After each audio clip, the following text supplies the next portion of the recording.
if the news is worthy of me making a video about it, then you must be damn well be worthy that this is pretty big news. So I'm glad you stopped watching your favorite porn stars on OnlyFans before they shut them down to take time to watch this goddamn video. And well, they won't be lasting long, I'll guarantee you that. Well, so in the newest development in the IndyCar world, and believe me, I've been following much about IndyCar as of late, and I'm glad to see that the sport has been in really good hands with Roger Penske. The latest development in the IndyCar world is the fact that they're going to Iowa Speedway back in 2022.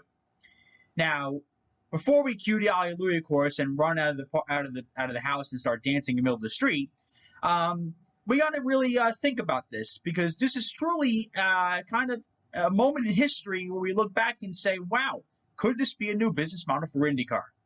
And quite frankly, it is. So, based on the tweet that I've read, and believe me, I didn't read much of this shit. Believe me, I work all day. I don't follow and read all these goddamn tweets anymore. I don't have time for that bullshit.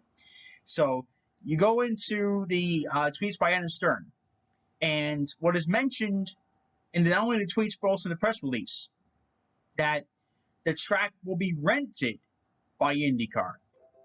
And it will be promoted by Bobby Rahal and Hy-Vee, the local supermarket nearby.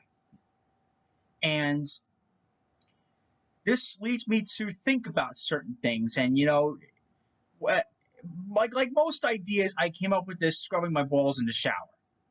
Okay, let's be real here. The shower is the best place to think about this shit. And I'm sorry for this low quality video. If you want like a high polished, high maintenance PC video, please go check out David Lane. He's a great guy, great person in the media. He's very professional. I'm giving this away only in the way Robbie Noonan can describe it. And it's a radio style, uncensored, unfiltered opinion. And quite frankly, I will give my unfiltered opinion, because I'm sure as hell damn excited about this damn thing. So let's think about this for a second. Let's really stop and just think for a moment. In the early years of kart, Dan Gurney, late Dan Gurney, God rest his soul, he wrote the syllabus for kart. And in that syllabus, he mentions that the main problem with USAC, which is really IndyCar pretty much, is the fact that they don't promote the races outside the Indianapolis 500. And they should promote the races themselves, the teams, the drivers, the owners, and the promoters. They should all promote the races themselves, and they'll make a bigger profit out of it. Those problems he mentioned in 1978, 1979 when they formed kart are the same exact problems IndyCar faces today. You go outside, you go to these races, and I don't mean to point fingers at particular tracks, but you know, when you rely on these tracks to promote these races and do these sanctioning fees on these racetracks, first of all, the sanctioning fees need to go. That is an outdated source of income. Get rid of it. It is so 1995. Get rid of it. Oh, excuse me, 96. Let's rub it in even further on that one. That's an outdated source of income. It can't be no more. I think the way they're doing this with Iowa is a great way to make some money, because the track makes their money from the rental. They're covered. They're making their bucks. They don't care. IndyCar can now start promoting the races themselves, get IMS Productions to the track, and create these real cool promo videos and get people's butts into seats for the IndyCar race at Iowa. Now, this was true with kart. Kart promoted the races themselves, and to my knowledge, because keep in mind, I was not born, obviously, when kart was big, and I was only 2 or 3 years old when it split apart. I don't know much about the history of that. But they really promoted the races themselves, and they did a phenomenal job with it. So, this, in a way, should be a turning point. This should be a reset button. This should be a flip of the switch. The old business model should go away. And this is my opinion. If this goes well, I'm not gonna predict the future. I don't know if this is gonna go well or not. This could backfire, and my video of hope in today's date will be tarnished.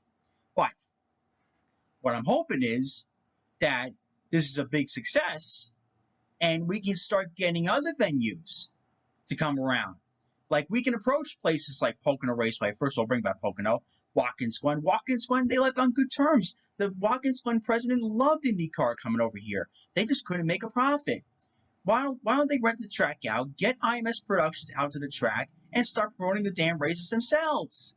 You know, if the track makes their money, they're not going to give a shit. They're going to keep the race going on.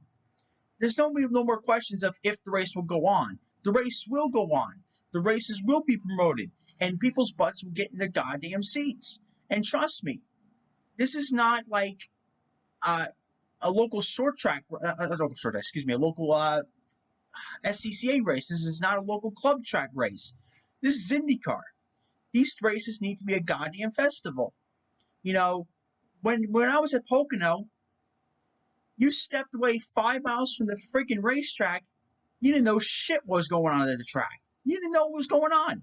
You didn't know there was a race going on. There was no banners, no promotions, no signs, no local TV ads. There was no billboards. There was nothing. You didn't get jack squat.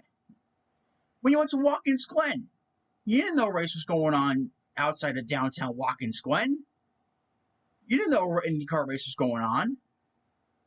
They should be stopping at places like Syracuse and Rochester and Binghamton. They should have been out there promoting the race. Well, that's what the problem was with IndyCar, and quite frankly still is. And there's two beefs I have with IndyCar.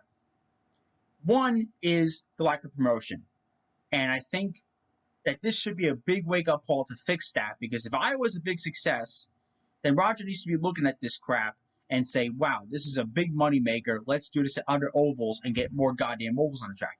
The second beef I have is, of course, what I just mentioned, lack of ovals. Oval racing is a pastime of IndyCar. It is needed on the IndyCar schedule.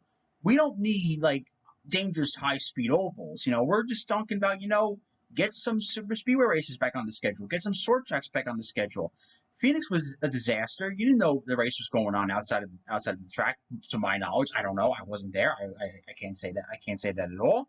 But some of these races had piss poor attendance, and these races could be big major successes if they start promoting them a little bit and bring more of a festival to type of experience to the track. Because if you get people interested, you get the first timers going into the track, and they'll come back. But I'm going to go back to what I've been saying for the last 3-4 years. I've said this to Mr. David Lane multiple times. I said this to Brian multiple times. I said this to my buddies Joe and my buddies Matt a couple times. Talk about ratings all you want. I don't give a shit about ratings. The TV deal doesn't pay jack squat outside the 500 for IndyCar. It don't mean shit. Sorry. What means the most to me, is getting people's butts in those seats. People setting up lawn chairs in the infield. People gathering around for an autograph session. People waiting in line to meet their favorite drivers. That's what I want to see out of a race. I don't care that, okay, it's great to know that the national race was the most viewed cable race on TV. Okay, I get that. But what was even more amazing was the crowd that showed up and how the whole town, the whole city came to life. That's what I want to see. That's what I envision IndyCar races to be. And it could be like that. But now, we just got to see if they listen to my advice, which they never do. And they see that renting out these tracks and promoting the damn race themselves could mean a lot. All for all we know, all this crap could backfire. And we're back to square one. We won't know until 2022 when the checkered flag falls. And I said the same shit back in 2018 when I was talking about with Jim France with NASCAR. I made a video. And there's a reason why I don't make hot topic videos anymore, because 2 or 3 years down the road, they're not going to be relevant.